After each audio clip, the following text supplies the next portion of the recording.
الحمد لله نحمده ونستعينه ونستهديه ونؤمن به ونتوكل عليه ونعوذ بالله تعالى من شرور أنفسنا ومن سيئات أعمالنا من يهده الله فلا مضل له ومن يضلل فلن تجد له وليا مرشدا وأشهد أن لا إله إلا الله وحده لا شريك له لا معبود بحق سواه وأشهد أن محمدا عبد الله ورسوله وصفيه من خلقه وخليله عبدا لا يعبد ورسولا لا يكذب ثم أما بعد فإن أصدق الحديث كتاب الله وخير الهدي هدي محمد صلى الله عليه وسلم وإن شر الأمور محدثاتها وكل محدثة بدعة وكل بدعة ضلالة وكل ضلالة في النار.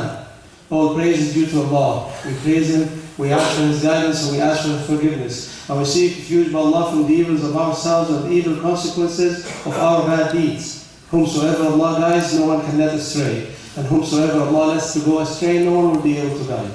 And I bear witness there is no deity worthy of worship but Allah. And I bear witness that Muhammad sallallahu alayhi wasallam is His final messenger. Verily, the best of speech is the book of Allah, and the best of guidance is the guidance of Muhammad sallallahu alayhi wasallam. And verily, the worst matters in this religion are the newly innovated matters. For every newly innovated matter in the religion is an innovation, and every innovation in the religion is a misguidance, and every misguidance will lead its people to the hellfire or ayadu billah. My dear respected sisters, my beloved elders, brothers, youngsters in Islam, أشهد الله أني أحبكم جميعا في الله. I make Allah my witness. I love you all for the sake of Allah, and I ask Allah subhanahu wa ta'ala to gather me with the community of St. Catherine's, the Muslim community of St. Catherine's, under His shade with those who loved each other for the sake of Allah. So before I start, I want to apologize for showing up late. I don't have an excuse actually. But I got late to pick up my kids. My topic was about to keep time, so I think I have to change the topic now. In fact, the topic that I wanted to talk about today is a topic that I addressed in my last khutbah, and many of the brothers were upset.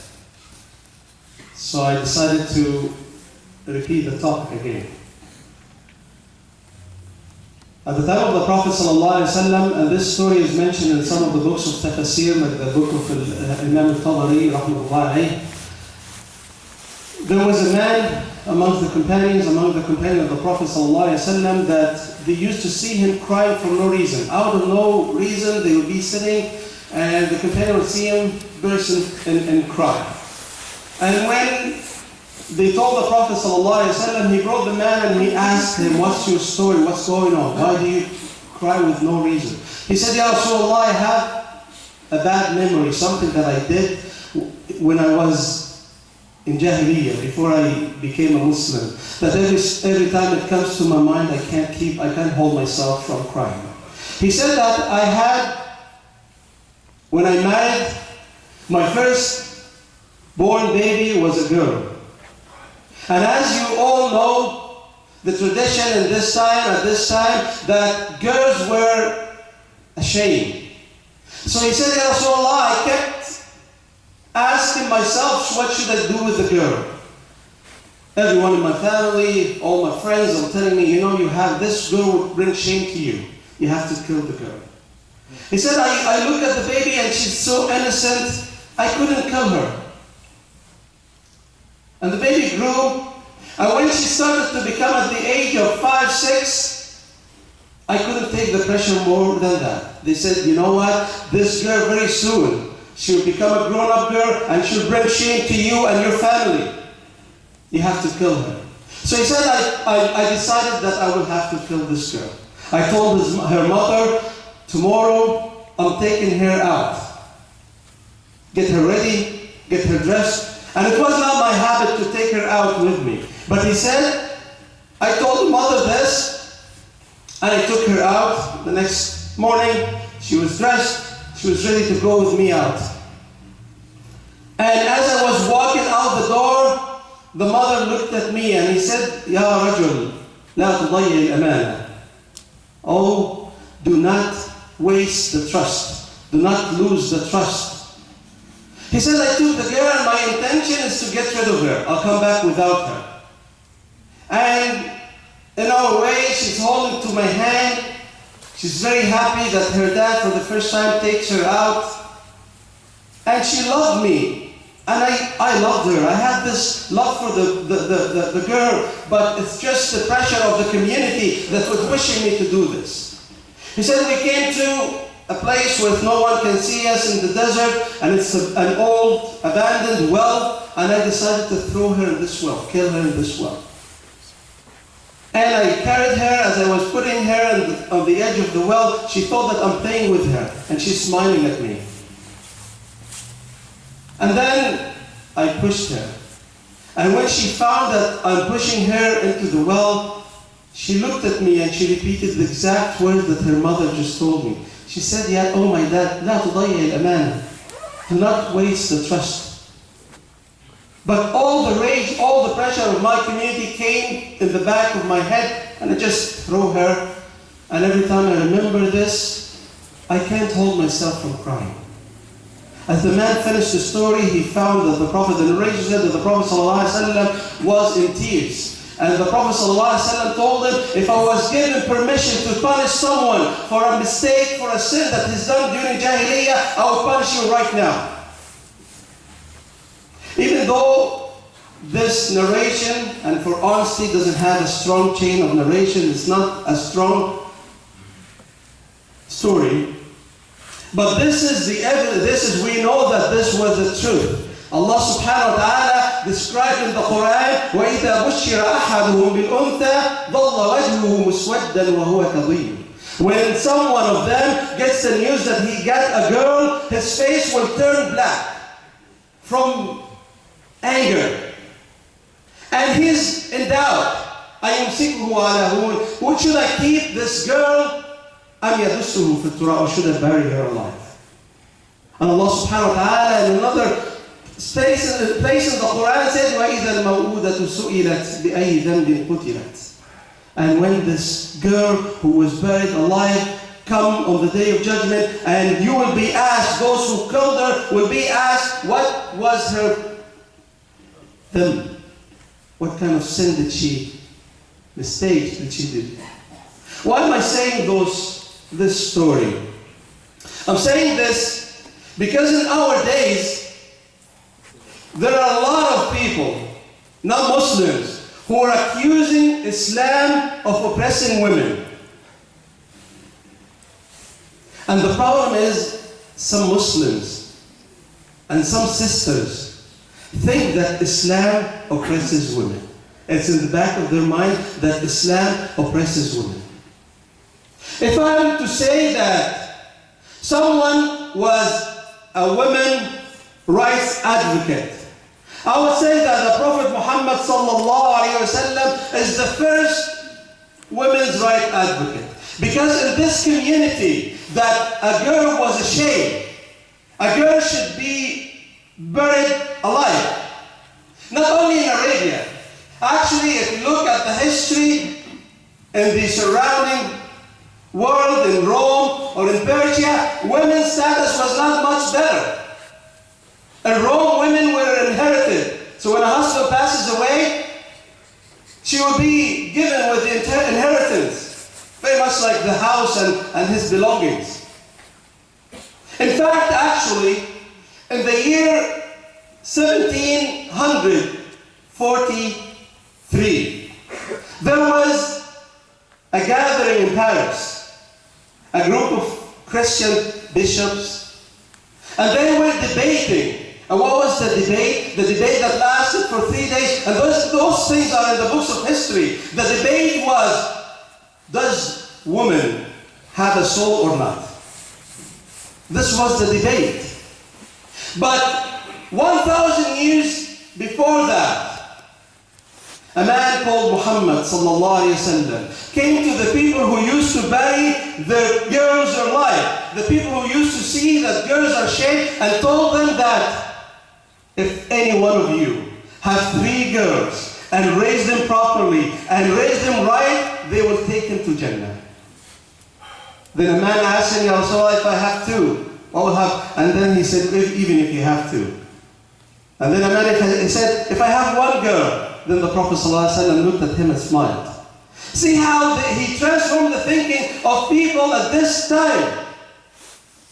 Right now in our time, it's very easy to advocate for women's rights because everyone is doing it. But if you think at the time of the Prophet ﷺ, for a man to come and against all the odds, everyone is thinking that a woman is evil, a woman is a devil, girls are ashamed, and he's telling those people that this girl will take your hand to Jannah. This is the true woman advocate. The Prophet ﷺ, and we all know the story, when he was in Ghar Hira, in the cave, in the mountain, top of the mountain, and it's the first time the revelation comes to him. The first time he meets Jibreel alayhi salam.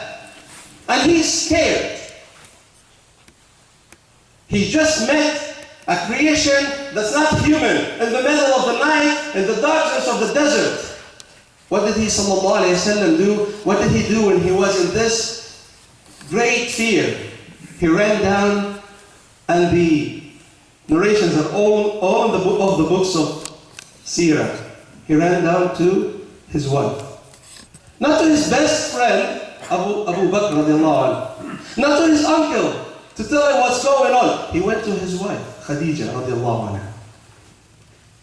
This is how he honored his wife, sallallahu alayhi wasallam. Not only that, a narration in the authentic books of Hadith, the Prophet ﷺ said, Ja'ani Jibreel. Jibreel came to me. Jibreel alayhi salam, the best of the angels, coming to the best of the prophets, carrying a message from Allah subhanahu wa ta'ala. He says, Ja'ani Jibreel, and told me that Khadija is coming to you with some food and some water. Radiallahu anha.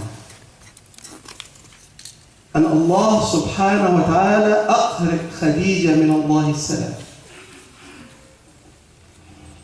Allah subhanahu wa ta'ala with all his might is sending greeting to this lady. Why?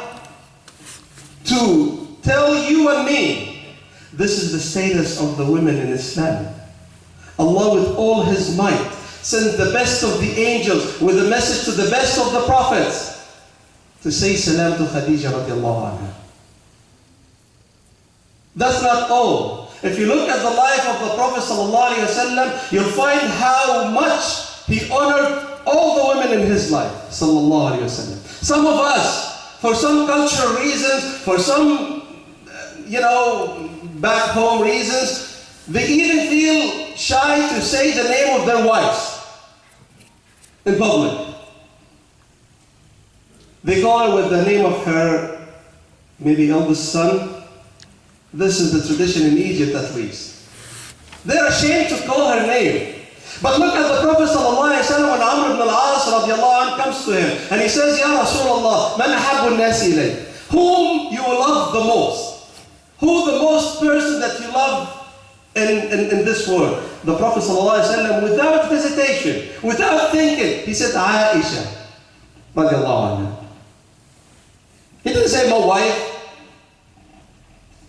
He didn't say the mother of so and so. He said her name right away. And in our days, we find some Muslims, before non-Muslim, think that Islam has oppressed women. Allah subhanahu wa ta'ala in Surah Al-Tahrim, when he wanted to give example for the believers, all the believers, men and women, ضرب الله مثلا للذين آمنوا امرأة فرعون. When Allah subhanahu wa ta'ala wanted to give example for those who have believed, he gave the example of the wife of Pharaoh, a woman. And the second example, وَمَرْيَمَ ابْنَةَ عِمْرَانَ, another woman. I'm saying this khutbah so that when someone claims that, the woman in Islam is being treated not well, then we know, no, this is not the case. Islam has put women in a really high place. Islam has honored women like no other religion. We're talking about a few hundred years ago when the church was debating whether a woman has a soul or not.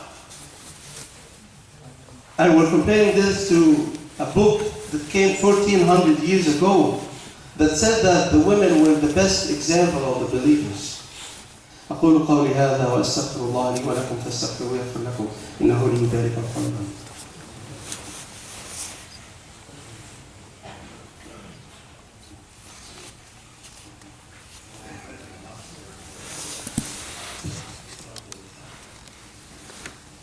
الحمد لله وحده والصلاة والسلام على من لا نبي بعده سيدنا محمد النبي الأمي وآله وصحبه وعلى كل الصحابة أجمعين وعلى تابعيهم وتابع التابعين بإحسان يوم الدين وبعد.